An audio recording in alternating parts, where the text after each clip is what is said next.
उत्तरी गोवा के असगांव में एक रेस्टोरेंट के मालिकों ने अपने बचाव में पुर्तगाली शासनों के एक ऐसे कानून का हवाला दिया है जो एक व्यक्ति की मृत्यु के बाद उसकी पत्नी को संपत्ति का मालिकाना हक देता है।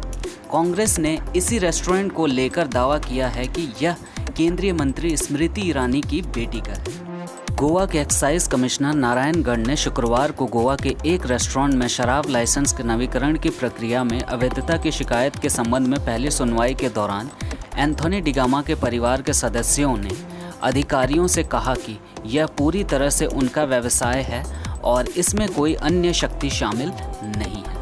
सूचना का अधिकार अधिनियम के तहत प्राप्त दस्तावेजों के आधार पर पिछले सप्ताह रॉड्रिक्स द्वारा एक शिकायत के बाद जांच की गई, जिसमें कहा गया था कि बार और रेस्टोरेंट के शराब लाइसेंस को एक मृत व्यक्ति एंथोनी डिगामा के पक्ष में नवीकृत किया गया था, जो मुंबई में स्थित था।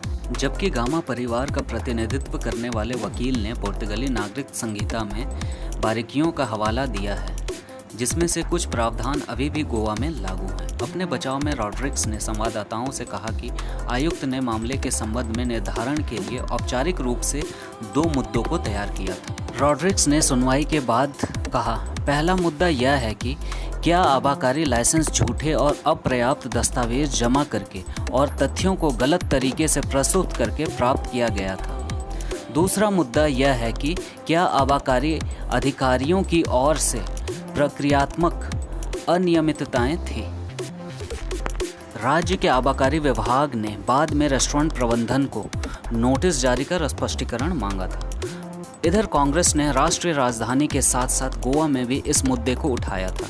ईरानी ने कांग्रेस नेताओं जयराम रमेश और पवन खेड़ा को कानूनी नोटिस जारी करने के लिए मजबूर किया था, जिसमें उन्होंने अपने बयान वापस लेने की मांग की थी। ईरानी ने कहा कि उनकी बेटी का गोवा के रेस्टोरेंट से कोई संबंध नहीं है।